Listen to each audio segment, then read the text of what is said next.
Oh my gosh, elevators. I am so excited to bring you today's guest because it was such a magical happening to get her here on this show today. Mercury is definitely in retrograde now. Oh my gosh.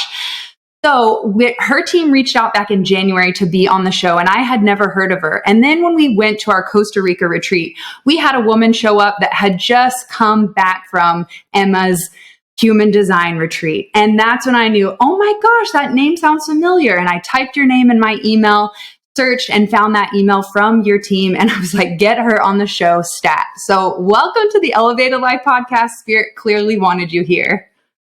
Well, thank you so much for having me. I'm excited to be here.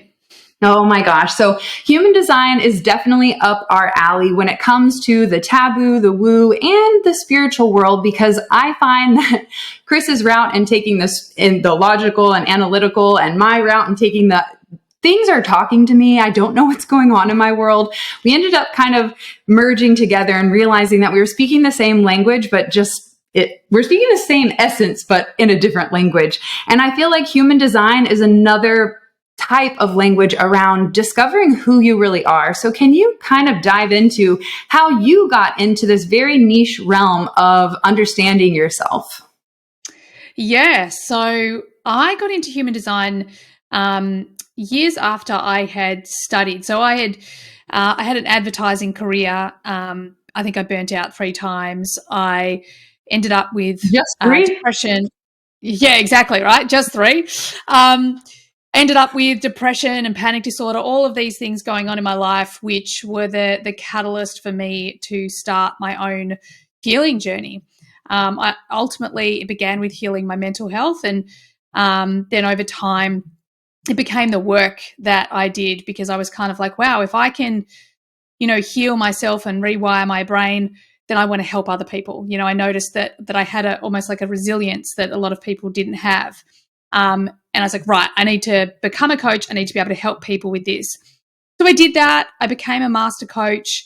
And even though my entire life had transformed between my mental health, my career, I'd healed relationships and family things, I'd had 2 kids, and like life on the outside was amazing. On the inside, I still felt this piece missing. And I put a declaration out to the universe, please, you've got to show me. Like I literally said, you've got to smack me in the face, like be very clear about what this piece is. What's this missing piece that as yet I clearly haven't discovered? And ultimately what happened was in the following like 48 hours, everybody started asking me about human design or introducing me to human design. And back then, nobody was talking about it. So it's kind of like, okay, well, I can't just ignore what's come to me after a direct intention or request to the universe. So really long story short, I just started experimenting with my human design. And what happened after that was basically my entire life, my business, everything kind of hit this flow state. Things that had been really hard and challenging, and, even this new identity that I'd created, it helped me to shift all the parts of me that I thought I should be versus the authentic version of me on the inside. So in about 2018, I started my human design experiment. I integrated it with all my clients. Then I had a very serendipitous experience with my podcast where I was in the shower. I got an insight, like this is where we all get our insights, right? This is perfectly normal. And it told me that I had to change the name of my podcast to the Human Design Podcast. And at this point, I'm very early on in my human design experiment. I'm a manifesting generator. So I'm like, okay, well, it's just an idea. It's just an insight. I'm going to write it down. It's mental energy. I can't act on it. I have to wait for something to respond to. And then the next day, I'm on the phone to a mentor of mine, and he says directly to me, you need to do a human design podcast. And instantly my gut was like, okay, So even though my inner critic was like, you can't do it, you don't know enough, who are you, all the same crap that everybody experiences from this ego part of us, I was like, well, I'm dedicated to my human design experiment. So I changed the name of my podcast. I started sharing my human design journey on there, and honestly, the rest is history. it's incredible because we've gotten to interview some really cool people. That's one of the best parts about having a podcast is you get to meet really, really kick-ass people. And the amazing thing that rings true in almost every story is that someone had something maybe not so great. Maybe there's a trauma. Maybe there's something they wanted to overcome. They'd hit some sort of block in their life or health or something. Shit had hit the fan. Yeah, it gotten rough. Mm-hmm. And then they say, show me. I'm going to surrender. I'm going to be able to get into flow. My ego's tired of fighting. Yeah, just show me and I'll do it. Just come along, send a helper, send a guide, send to somebody, and just show me the way. And it's amazing how many stories we hear over and over again. It seems like when people try really hard, it's almost like nothing works out. But it's that second they surrender and they just lift their feet up in the river and just allow it to flow where it's going to flow. And suddenly like everything's sort of been lining up. Your story's so beautiful. What I want to ask you is, for the person who has no idea what human design is, what would you say are some of the core principles? How does a person get started? What are we really talking about? And how does it do what you call the system of really self-exploration? Like how does that really work? Okay, great question. So human design fundamentally is the synthesis of Western astrology, the Hindu chakra system, the Kabbalah tree of life, and the I Ching, the Chinese I Ching. The four of these ancient wisdoms are basically mathematically mapped together to give you your energetic blueprint. Now, the way I like to think of it, my background is I'm a behavioral profiler, so I've used all sorts of things like Enneagram, Myers-Briggs, disc profiling, a number of different profiling tools. So human design is similar. But when we do a behavioral or personality profiling tool like those I just mentioned, we use our mind because we answer questions. So we're answering the questions from a place of, this is who I think I am, okay? So what happens is that we have this cognitive dissonance, this gap between who we really are and who we think we are. So although these things can be super accurate, especially if you've got really good facilitators helping you access the unconscious mind, then they can be super accurate. However, human design, it's the energetic blueprint that sits underneath the behaviors that you'll create, underneath the identity that you'll create. They're the energies that live within you. It's the authenticity that is waiting to be expressed. Now, in many cases, people are expressing it from the fear, from their conditioned state, from the mind. So these energies, these themes, these expressions, they're already happening. It's just that they're being expressed from this, what I would call, unresourceful place. When you start to really dive into your human design, then you start to realize that these things that you're trying to change about yourself are in fact your superpowers. You just have to stop trying to force them into a box the way someone else tells you they're meant to work, and instead dive into what they mean to you. One of the stories I use a lot early on in my human design experiment was really getting my head around consistency. Consistency creates success, right? Anyone who's had any success in anything knows that to be true. Yet we're told that to be consistent, we have to do the same thing every day, okay? Now, this thing that we're conditioned to do, this consistency looks like the same thing every day. It's just created from a paradigm where the masculine is leading, because that's the masculine energy. It's a 24-hour energetic cycle. So that's how consistency works for men, right? But women, we've got to throw in the 28-day energetic cycle. But then with human design on top of that, for me personally, I'm a manifesting generator, so I'm a non-linear being. I've got emotional authority, so again, that's more in consistency. I'm a line 3, that's more in consistency according to this original definition. So what my human design helped me see was, oh my goodness, I've got all this success in my life. So what does consistency look like for me?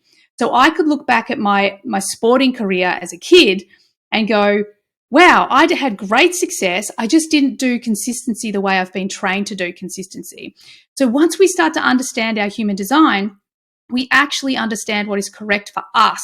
So we can still use these external principles, but we need to use it in alignment with the way that we're designed to express those energies. So basically what you're saying is it's the blueprint for understanding how to operate as your unique, authentic self. And I feel like as a woman empowerment coach and someone who's worked behind the hair salon chair for 2 decades, I've learned a lot about how women think and feel. And we're always trying to figure out who we are. And in 2012, when my mom had a massive stroke that paralyzed her, it sent me on the same inward self-discovery journey that we're all going on, and waking up to was like, well, who am I? Like, I'm following in the same footsteps as my mom. It's the same career. I'm overweight. I'm not happy. What the fuck is going on? And like, how do I change it? And the question that sparked this entire spiritual self-discovery, transformation, healing, like, I want to help people too, because it feels good to heal and the tools are easy, y'all. Like, just got to be consistent and do it. So all of that to be said, had my mom not had the stroke, I don't know that, well, it probably would have been another rock bottom, because the universe has a funny way of just keep on chiseling at that lesson for you to learn so that you don't have to waste a lifetime here. But once I started digging deeper into astrology and things that were brought to me when I asked that question, I had to surrender. I was at that rock bottom of like, my mom's almost dead. What is happening in my life? And when I asked, who am I? Astrology came in, psychic abilities started showing up, angel numbers. My father, who had passed away, started talking to me. Like, it was just so much like, I don't even know what the hell this world is. I remember having to look up the word metaphysical, because I'm like, I'm into something right now, but I just don't know what to call it. And metaphysical was the word that I finally landed on. I was like, I'm into this metaphysical stuff. And Chris has been into hypnosis and consciousness and NLP and all things of working the mind. And when I started going down this rabbit hole, we kind of paired our powers together of like, spirit is leading this charge, but you have like a plan and a logical like action to meet. Like, how do we do the work? Like, how do we actually heal our inner child wounds and trauma? And that's kind of like the same journey of like, mom burnt out, and it showed me I was on that very same path, and we had to make a change. Yeah, that's beautiful. So you talked about how human design can be used so that you can sort of interact with the world in maybe a better way. You can sort of think about how to interact in a better way. How would it be useful in using it maybe as well for your partner? Like, when you know their human design, how can you show up and support them? And when you're both generators. But that's great that you guys are both generators, you know, like at least you're in a relationship where it's constantly about response, you know, something to respond to, something to respond to. You know, it's almost like that beauty of having the tennis match that's always going on, you know, like, yep, I've got energy for that. Let's talk about that. No, I don't. And just trusting that. But I think ultimately I love this question, because it always comes back to, you know, we're taught from a young age about the golden rule. And the golden rule is that we should treat others the way we want to be treated. And with human design, I love to take that further, because it gives us the opportunity to treat others as they need to be treated. And it can really start, like, it can have such a massive impact on all of your relationships. I mean, for example, I'm a manifesting generator, and I was married to a projector for a really long time. And before human design, I could never understand why, let's say, like, if we were doing a long drive, I'd be like, why can't you just drive? Just drive all this. Why do you need a nap all the time? Or I can do 1,000 things at once and get so much done. And I'd be like, why can't you get so much done? Like, I'm not special. Like, you're the same as me. You've got the same hours in the day. Like, why can't you? And once human design came into the equation, all of a sudden I was like, okay, you're not designed like me. Your energy doesn't work like mine. Being a projector, you need to actually take those naps. Your energy gets burnt much quicker than my energy gets burnt for those sort of things.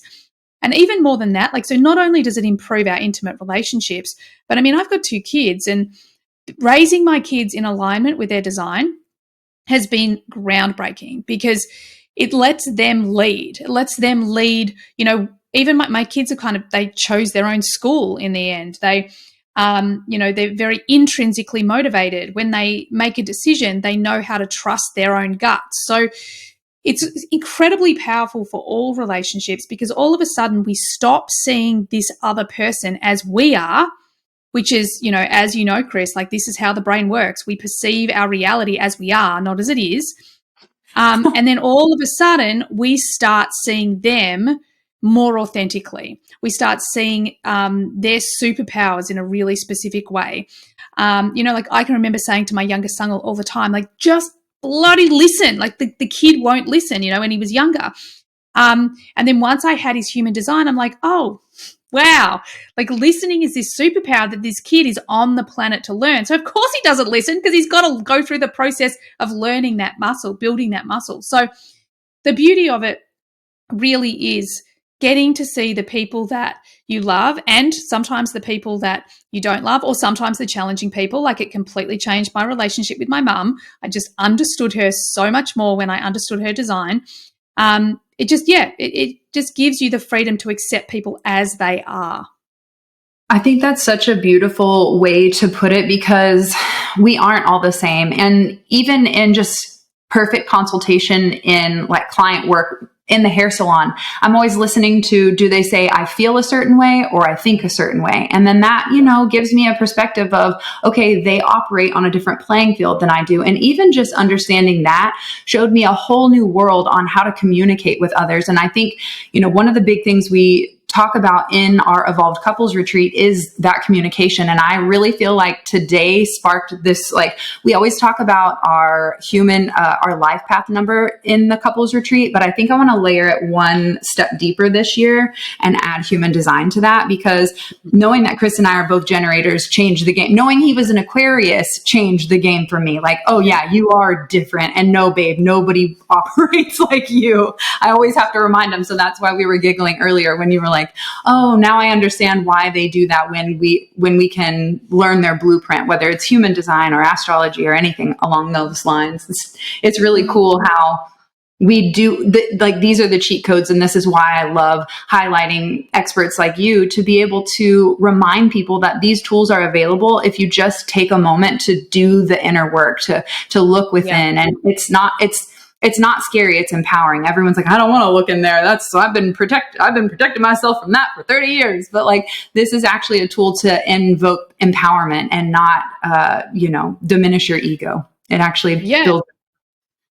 Yeah. It's the like, I always talk about human design as your treasure map, it's the map to the treasure that lies within you. You're the treasure though, like you just said, you have to take responsibility for what you learn and discover about yourself. Otherwise, you're just going to repeat old patterns. You just, nothing will change. But out of curiosity, what are you both sacral authority, or what? Do you know what your authority is? Sacral. Yes, I'm a 6'2" and he's a 6'3". I don't know if that helps. Sacral. Yeah, cool. Yeah. So it's like one of the things that I think is really great for you guys just to understand, like being two sacral generators in a relationship.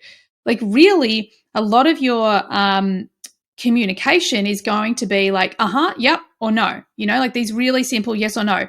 So when you actually get down to really connecting with each other, really getting to that heart space, really getting into the body, into the feeling, you can connect on a really deep level, but you have to accept the power of the simple yes and no, because so often, especially in our world of personal development, spiritual development, we all want to freaking talk everything out. But really, there's so much more wisdom in your yes, no, so really trusting the simplicity of that in your relationship. Because it's like, if someone has an emotional authority in their relationship, they also need to have the freedom to say, let's talk about this tomorrow, like, okay, I see you're upset, or I'm upset, but I need a night to sleep on it. So human design also really helps us connect deeply in the way that we're most designed to connect with the other. Yeah, I think it's a beautiful thing. I first really got interested in human design when we were hiring somebody, and I was trying to figure out, like, how do we hire the best person? How do we think about hiring? Like, what are big teams doing? And we found a 8-9 figure a year company, and they were explaining how they do their hiring process. And one of the sheets that I saw, they didn't talk about it in the videos, but one of the sheets that they had talked about what's your human design. And I was like, wait, what? And she was like, we only hire people who are this way. We want them for a specific thing on the team, and they need to be this human design to really match that up. And I thought, it's so much about personal development is understanding you. The problem is when you do personal development, oftentimes you judge other people. You're like, well, why are they still screwing things up? This is so obvious and easy. I can do it. And so it seems like that. But human design is not like that at all. And that's what, for me, I love so much about it, because it's not a judgment. It is really we're different. we think differently, we respond differently, we're going to be different, and we have different gifts to offer the world. And it's so cool when you can see people as their gifts instead of seeing how they're not like you. It's a completely radicalized way of the world. And the second that you walk into a room feeling that way or thinking that way, how much your heart opens, how empathetic you can be, how much you can understand people. And people are always looking for the secrets to relationships and more money and magnetism and charisma. And it's understanding people. All of this revolves around how do you understand people? It goes beyond, like the second, it's good to understand yourself. Obviously, that's like the main underlying key. We want to do that. It's like baseline. But the second that you can do that, being able to figure out how other people connect in your world and how you can show up to support them better makes them show up to support you better. And it just becomes this really beautiful dance. And to me, that's something that human design offered that I never heard explained another way. I mean, as she said, I do hypnosis, and despite the fact that I've gotten in deep memories with people before, the understanding is different. I don't always, unless I know their human design, maybe some astrology a little bit, it's something different. And finally, I have a way to communicate and talk with them, and it's really beautiful. Yeah, I've got a question for you, because when I look into tarot is my like thing. That's like what people hire me for. It's what I do every day. I love it so much. So I haven't spent as much time diving far down the rabbit hole in human design. So what I find in learning from, Facebook, Instagram, all the little things here is that a lot of people just stop at those 5 types. They don't talk so much about the gates or anything beyond that. Can you talk to us about what else is in there? Because when you look at the chart, it is wild. There's a lot going on. There's a lot of colors and numbers. Can you maybe explain, like, just for us nerds out there that want to go a little bit deeper, can you explain some of that? So this is such an important question, and you're absolutely spot on. So many people get stuck at type. They don't go any further, and they believe all the memes out there on social media. And the truth is, I mean, I'm super lucky because the person that I first ever trained with, she was trained by someone who worked directly with Ra, who, channeled all this information in. And she would only ever teach type right at the end of certification, because type isn't the be all and end all that everyone makes it out to be.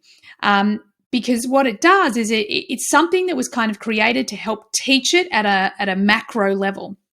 So it's important because it gives us our strategy. It's important because it gives us our not self and our signature themes. However, it doesn't take into account things like our profile. It doesn't take into account our authority. It doesn't take into account definition within the chart. And our definition within the chart, yes, it does define what type we are, but it can vary so much. Like, you can have a projector that only has one undefined center versus a mental projector with only 2 defined centers. So those 2 beings are so different to each other, yet they get thrown into this projector bucket.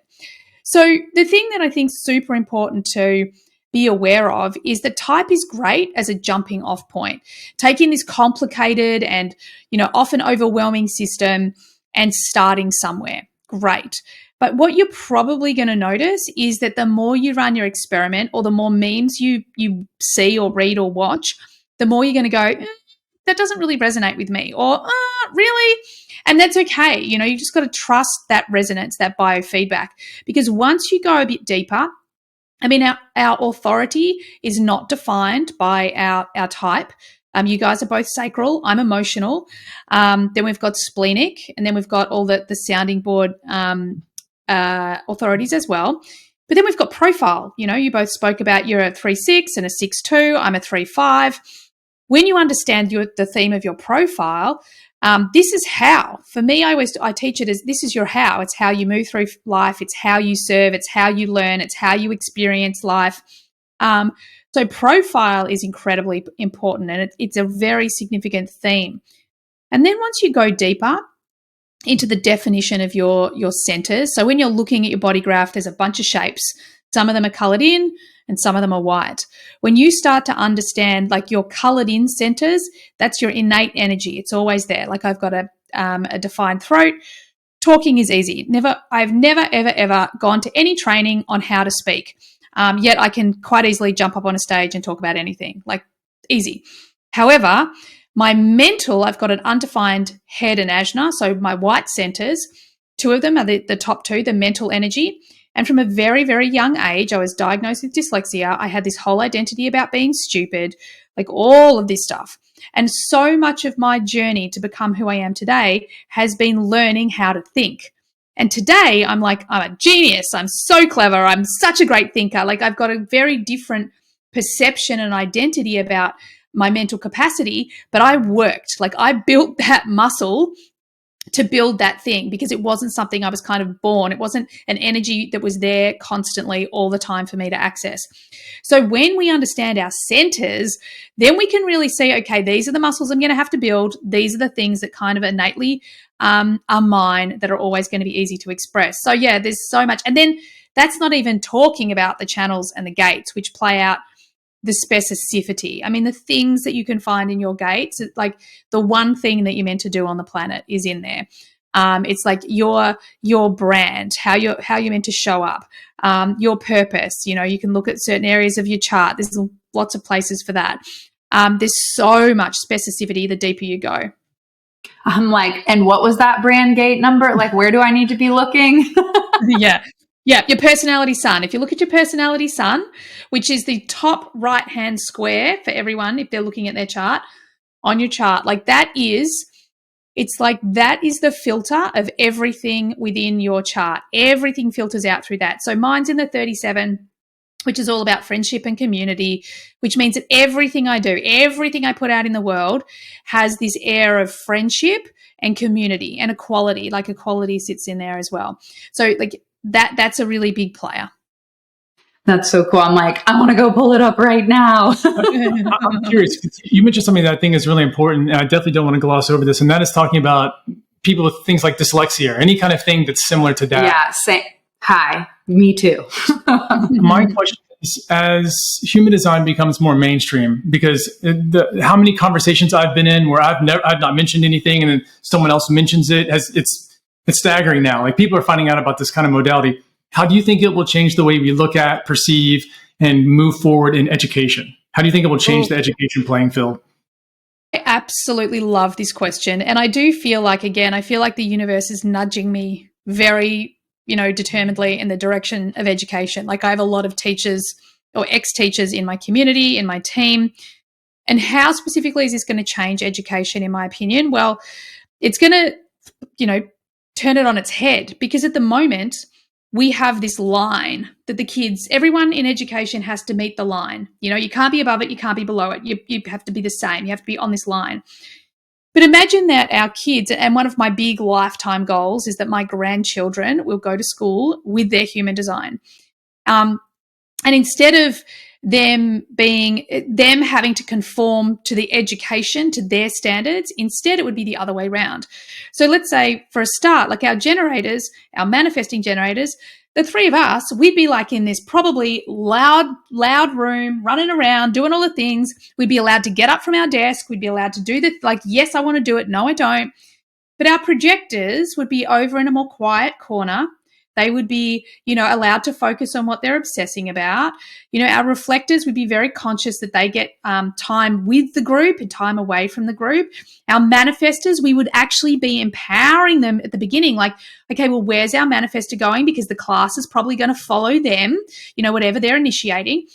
So even at a high level, it's putting the kids in the power seat. It's actually intrinsically teaching them that intrinsically they already have what they need inside of them, that it's more important to develop their authenticity than conform to what everyone else's standards are. And as a parent, like I've seen this play out in real time. My kids, especially my eldest, like he's been in every type of school. And the last school that like he's doing his second last year of school now. And he opted to go to what we call Steiner, and I think you call Waldorf school. And he just loves it because he has all this freedom to do whatever he wants. But I mean, obviously there's still structures and he's still got to learn, but he's intrinsically motivated. He's the one that wants to learn the thing or do the thing. Like his marks just like absolutely skyrocketed once he got there. Both my kids did. So one of the big things about, from a human design perspective, moving my kids over here. So yes, my two sacral manifesting generators were like, yes, I've got energy for this school. But as their parent, I was really curious about the school itself. What are their values? Their number one value is family and community. Both my kids are line 4s, which means their number one value is relationships.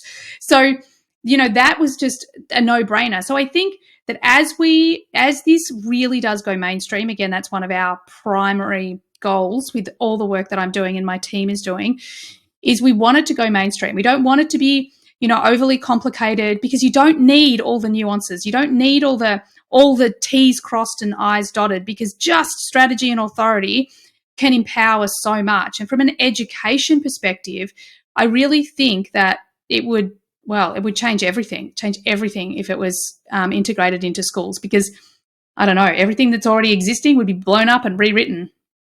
It needs to be. And that's something that we talk about on a regular basis. The Waldorf school is definitely a blueprint for something we've talked about. We always just call it the method. We have never come up with anything more creative or dynamic than that, but it's just the method that we've uncovered over the last 20 years of conscious research on how do we know how to protect our energy as empaths? How do we know how to connect to our intuition and decipher the difference between how does it feel in my body or thoughts in my head? And so I think that putting human design in alignment with all these different modalities of energetic protection and it's just lighting me up like as a generator, because this is conversations we have all the time. We chose not to have children in this lifetime. So I feel like a lot of our work that we're meant to do is to create the protocols and curriculums on how to not have to hit rock bottom to make a change. Let's empower the kids from the beginning so that they don't have to go through this transformation journey. Let's let them transform from the positive and not from the pain, Yeah, 100%. And I think that the fundamental piece with human design is all about, trusting yourself, like I have this theory that if we all learn to love, trust, and accept ourselves as we are right now in every moment, then sweet, because as within, so without. But how do we get to that point? And I feel like human design really is that place where, because you can see your shadows. I mean, I integrate, and I'm sure you guys are across the gene keys as well. They are incredible. So I integrate all the gene keys with my work as well. And it gives you like plain as day, these are your shadows. Like these are the things, these are the challenges, this is probably where you're going to throw the victim card in. You're going to, all of these things. So it gives you such an empowered way to move through life, For me, getting my diagnosis 20 years ago that I would never heal my depression or panic disorder, but I'd learned to manage it.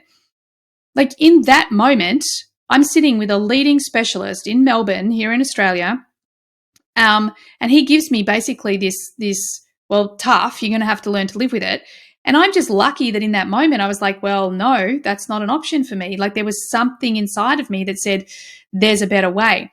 If we're raising our kids with their human design, then they're trusting like, Mum, you can say whatever you want to say, but my gut says it's a no. Okay. And then as my kids' parents, like there's been times where I'm like, you really should do that thing, but that's just my conditioning. That's my story. That's what I think.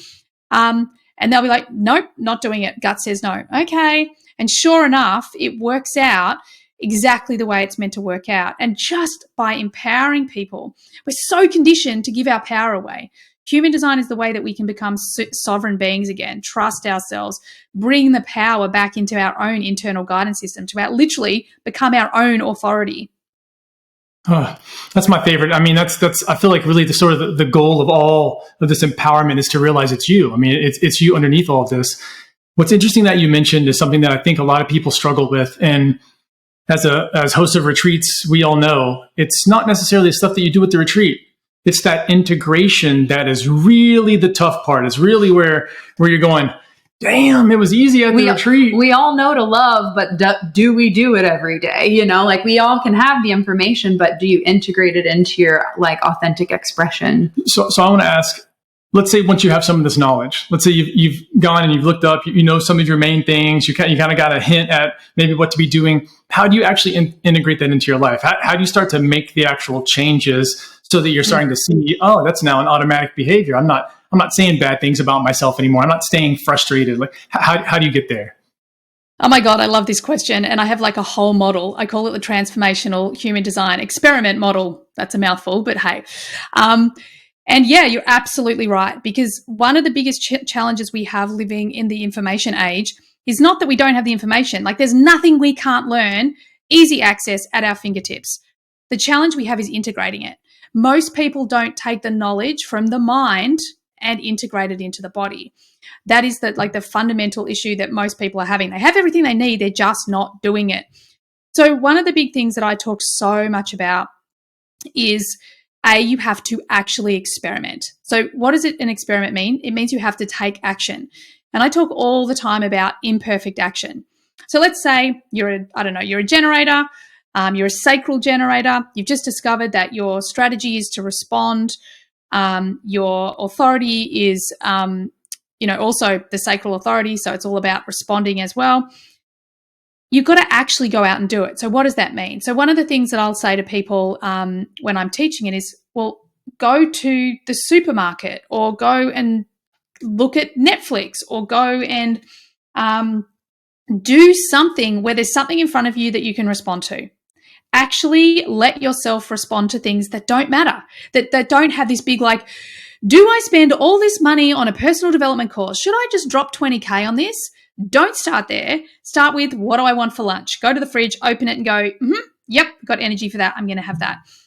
And then you actually have to record your results, because your brain, your behavior will not change until your identity changes, and your brain needs evidence that it's safe to change. So you want to actually also sit down and go, okay, so where in the past as a sacral generator have I made decisions just, I got energy for this and it's worked out? And you are bound to find things in your past. You will, what we call in NLP is, we'll restore that deletion. We'll bring it back into our awareness and go, see, I did make good decisions with my sacral in the past. So we've got the present and we've got the past. We've got evidence for our brain, and we're still just experimenting the whole time. Our kids might ask us something and we just go, okay, cool. Yep, it's a yes. And then we think about the future. Okay, well, how can I do more of this in the future? Well, maybe the first thing for a sacral generator is just respond from the gut. And then the moment the mind tries to override, just let it go. And for me, for many years, even before human design, I would actually have a pattern interrupt, stop. Like, I would hear it in my head every time I noticed that I was going down an old road. And I would say it out loud sometimes, and I'd be walking down the street like a proper crazy human, but who cares, right? That's the point. Mine so was once you what? Careful. Cancel. I love it. Cancel. But whatever it is, it's a great way to stop that pattern interrupt. And then the next step from that is that once you've experimented with your strategy, let's say with your authority, you actually want to see, okay, where in my life am I still trying to force myself into alignment? So the force means we're using the mind. I've learned this thing. It should look like this. It should feel like this. But where am I trying to do those things and it's not working out? Once you identify those things, you just got to let them go. Just stop doing it, and stick with what is working. Stick with, retell the stories. Share the stories with your friends, because this is another way that we can embed the neural pathway. The story I tell about my podcast, I've been telling that since the word go. And it was the first time that I was really consciously aware of my strategy and authority at play. So I just told that story over and over again, and that embedded, yes, this is correct for me. So really the big key is, first, get the knowledge, then practice what you've learned, identify what works, repeat that, identify what doesn't work, stop doing that, and just keep refining. All life is an experiment. Yeah, it's interesting that you bring it up this way, because doing the experimental model really takes the failure out of it. It allows you to try things without having an attachment to whatever the goal is or whatever the outcome might be. And I think having that model for anything where you're trying stuff out on yourself or trying to make it happen in the real world is so important. Even business stuff, it's so important to be able to try things and not be at the risk of feeling like, well, if I screw this up, then everything's going to go to shit. It's not like that a lot of times. It's just like, well, how does this work now? And it's so important that the stories that we tell ourselves, the stories that we tell each other are literally everything. It's how they perceive us. It's how we perceive everything. I always say you're only as strong as the story you tell yourself. And I want to share an interesting story, because we recently had to make a major life decision after our dog passed away on, like, are we putting our stuff in storage and traveling the world, or are we going to get a place, or are we moving in with my mom? Like, what are we doing here? And we decided that using our like generator energy, we would put ourselves in those 3 places all within the same day to see how our body responded. And we were in our minds thinking, oh, we'll go help out mom. We'll take care of her for a minute. Well, it's like, it'll be the perfect landing place when we're traveling. And that was like what our mind was saying for a month. This is exactly what we're going to do. And that day we went to a storage unit, we went to my mom's, and we went to an apartment, and we ended up here in this apartment that we are currently unpacking. Because when we got here, our body was like, yes, this is easy. This feels good. I always say, does it make your nips hard? And maybe that's a generator thing, but it makes it hard. It is totally 100% all about being turned on. I always tell people, like, does it make your nipples hard? If not, then it's out. Like, don't mess with it. So when we came into this building, my nips got hard. I was like, well, that is not what our minds thought the plan was. So we're just going to follow what feels good. And so far, so good. Yeah, and to me, it's really amazing what you do when you can allow the mind to make a plan, where you can use the mind for its functions, where you can really just, because you'd be so appreciative of it. So many of us, bastardize the ego and, oh, you got to get rid of that ego. And it's so untrue. There's so many times where we absolutely need it, where it's literally our best friend and it might be our only friend for the moment. And so it's so important that we start to think of ourselves in a new way. And I love the fact that you talk about the way human design integrates all of those things. And as you could tell, it's a very deep rabbit hole. It's a very deep rabbit hole of understanding. And you don't have to peel apart every single layer. It's not one of those things like you jump into advanced calculus all of a sudden. There is definitely a slow walk into the pool. And it's you learn a little bit. And I will tell you that even just a little bit is enough to get your palate wet, where you're thinking, ooh. That's a good knowing your human design, like just the type, that's a good 6 months to a year of integration of like, okay, this is how I operate. Now let's take it a step further. And I think giving people permission to take a long, slow approach, like you have your whole lifetime to keep discovering who you are now that we are looking inward instead of outward. Yeah, so I want to ask you about your courses. You have a ton of offerings, ton of in-person offerings. You've got all sorts of stuff going on. If I were a person saying, oh my gosh, I'm really interested in human design, I really want to understand myself, I'm really looking to get into this, where do I start? And sort of what would be the path that you would ideally want me to take? Like, what's the way that I can get the most knowledge? So great question. And the answer straight away is whatever's best for you. We've built this really huge business breaking all the rules. We are constantly empowering all of our clients to trust their strategy and authority.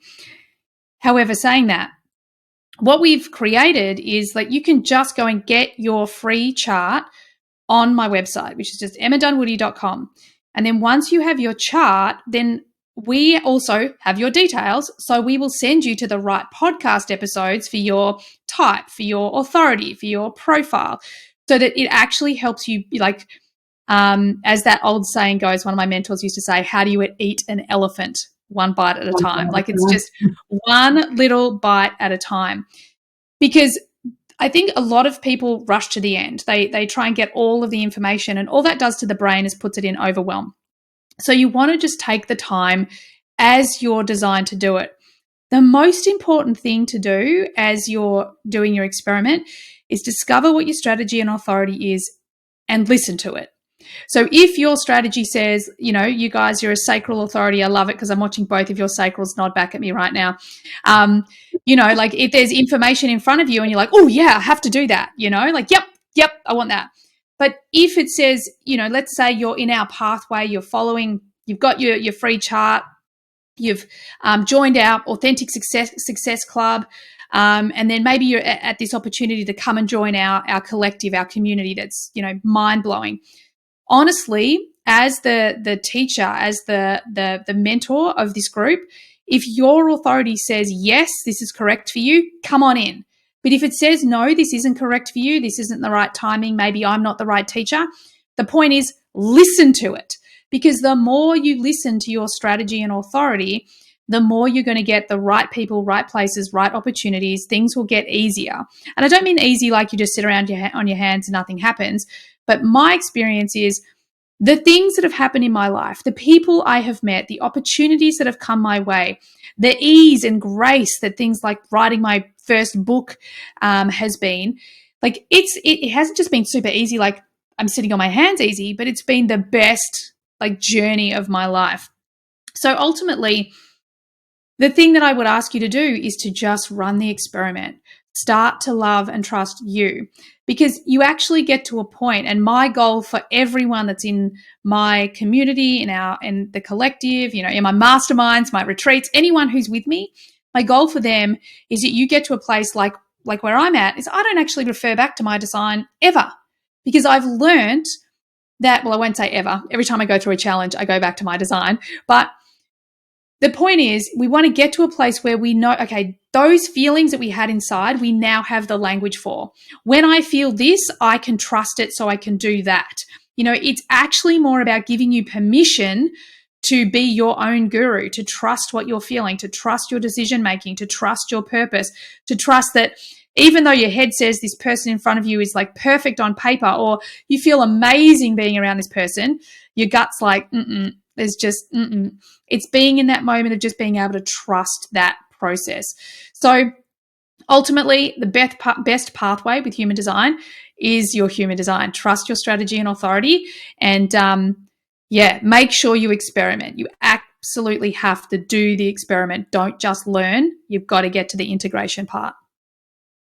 Well, I'm curious. You mentioned writing a book with ease, and as a manifesting generator, what are some of the rituals or routines that you put into place to make that process easy? Because I know so many people wanting to share their knowledge through the art form of a book. And I know that we're not all manifesting generators, but I'm curious, could you just give an example of what that looks like to make it easy and in alignment with type? So I literally followed my strategy and authority with my book. And I'll tell you the short version of what happened. So first and foremost, I just said one day on my podcast, and this would probably be, I'm going to say 18 months to 2 years ago. I said on my podcast, it's time. It's time. I'm going to write a book. It was an internal thing. I just shared something I was feeling on the inside. I took no actions. Then later on, I came across someone who was a writing coach. I had a meeting with her. Nothing really came of it. I just got on with whatever I was doing, growing the business. Then all of a sudden, a friend of mine approaches me and says, someone's approached me about writing a human design book. I don't want to do it. I've given them your name. I'm like, great, thanks. So I connected with this person. Then it just happened that I was in Spain, and this agent was in London. I was in Spain. I'm like, I'm in Spain. I'll swing past. I'll meet you. She's like, great, let's meet. I'll get a couple of publishers. We met. I met a couple of publishers. I signed up with one of the Penguin imprints, almost instantly. A year from that point, all of my knowledge and information, everything, we have thousands of hours of content. I've done so much. I've done so many videos, run so many classes. I got someone to bring all of my knowledge, all of my learning into a framework of what I wanted my book to look like. And then I went through the process of editing it and going through all of that. Everyone said to me, oh my God, this has been so easy. It's been so quick. It's been so easy. It's been so quick. And it's because I just kept responding. If I had a deadline, my ego would be like, God, I can't do that. I've got so many other things on. But I would just feel into my body. I've got an undefined root center. So sometimes I'm going to have energy to be productive, and sometimes I'm not. So I just followed it, even though sometimes my ego's like, dude, you need to hurry up. You need to get this shit done. I'm like, I just got to trust the process. But it all just flowed just as, just so easily. I can't even explain it. And all these little serendipitous moments. But ultimately, all I was doing is I had a vision, because we have to have a vision. We have to know where we're going. I wanted to write the book. So I put it out into the universe, and then I just followed strategy and authority.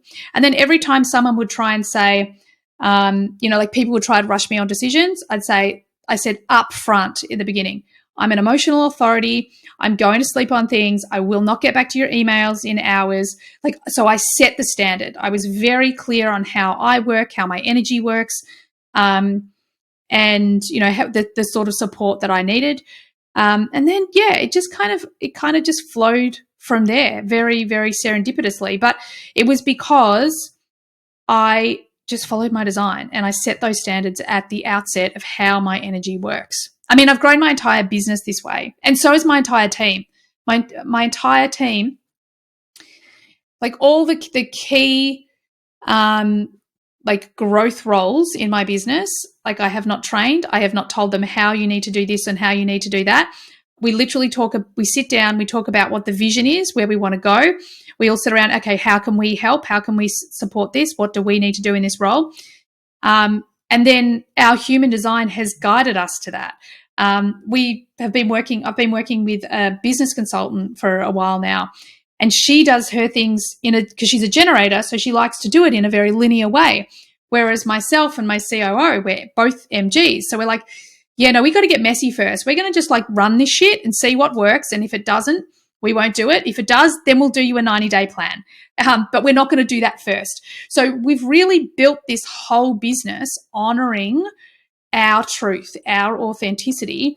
And now I watch Taylor, my COO, who started just as my VA.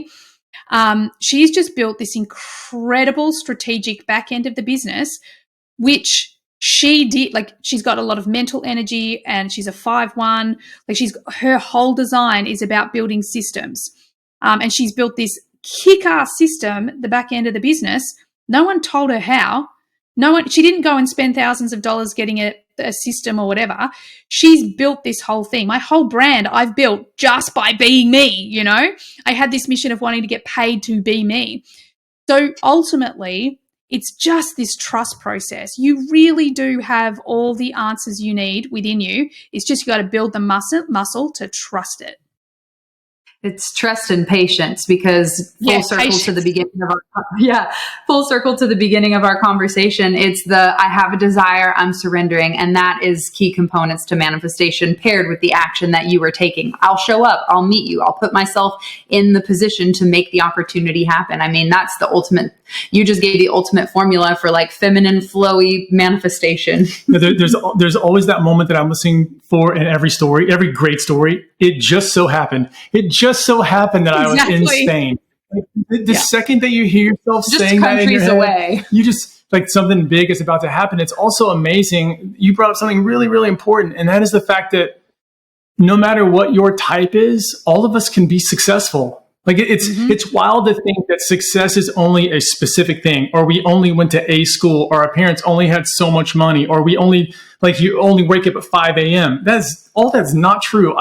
I've known so many wealthy people, and they all do literally everything different. I mean, some of them are massive alcoholics. Some of them they eat healthy every single meal with their green juice, and they're everybody's different. And it's so much about honoring, like, who are you?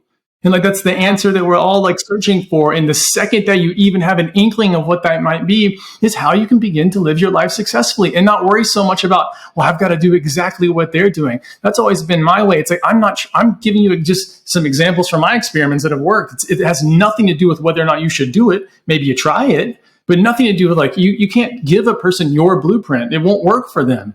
What you can give them is the idea that you can keep going. Just keep trying more stuff. Eventually something will land in the right place. You'll go, holy hell, this was way easier than I was making it to be. I just didn't know where to look. I mean, it's exactly how we built the elevated life. It was like, let's just teach on all different topics across the board, from mindset to physical health to running your business to spirituality. And let's see where it lands, where it's like Netflix for the soul. Like, what does your soul need in this moment? Because everything else is irrelevant for the time being. And then when it's not, it's available. So it's kind of like your human design. We'll start with one layer. When it's not like once we learn and digest that, and everything else in the moment is irrelevant because our brain can't comprehend and hold on to all of that, it tends to show up and circle back. It's been Oh, go ahead. So sorry. If it's okay, I'd just love to respond on what you both said, because it's so incredibly important. Yeah. Because at the end of the day, one of the things I've discovered about success, and this is something that I've been studying for decades, is that if you actually pair everything back to a successful person, what have they done? They have made some shit up and backed themselves. Like, really, that's what they've done. They believe in themselves. They believe in what they're putting out in the world, and they just believe that they can do it. I love to hear your business model. Like, we teach a lot of business, that you've tried all sorts of different topics, and even if you were stuck in the dogma of human design, you'd be like, oh, we're generators. We should do one thing. But it's like, no. That's the whole point. You've got to break the mold. You've got to trust your gut. Because a business strategist would say, well, you guys, you've got to pick one thing. No, you don't, because your energy is all about, well, I love this and I love this and I love this and I love this. So the people that you're here to teach and train and elevate are all about all of it, not just one thing. So that's the whole point for me, is to break the rules, blow up the dogmas, call bullshit on the things that don't work for you. They might work for someone else, and all power to them. You freaking go for it. But there's something out there that you are going to be really freaking great at. But you need to be willing to see that everybody is just making up stuff. They are just making up what worked for them. They're telling you their success story, not your success story, their success story.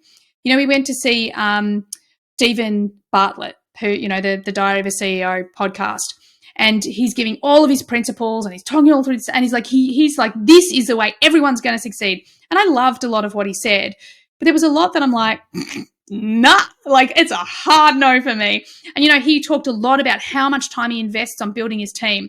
And I'm sitting there giggling to myself going, I don't spend any time investing on building my team. I spend time supporting my team's authentic human design. I empower my team to follow their, it's a completely different, method. But for him, this works and it's great and it's amazing and that's his success thing. And maybe it's going to work for a bunch of other people. Great. But the thing that I want everyone listening to understand is that my body can make the distinction. This principle, that feels really good. That resonates with me. I'm going to give that a shot. Like a couple of things he talked about, we were like, yeah, let's give that a go. But then when he came to other things, our body, like my body and Taylor's body, was like, it's a hard no. And I don't feel like I'm a failure. I don't feel like, I should do that because Stephen Bartlett's got the most successful podcast. Like, I don't feel any of those things, because my biofeedback, my soul, my body, my intellect said, that's not for us. That's for us. Let's test that. But that's not for us. And that's what I want for everyone, because it doesn't have to, it could be healing. It could be relationships. It could be business. It can be anything that you actually become the authority. Your body is constantly telling you, yes, this is correct for you, or no, it's not.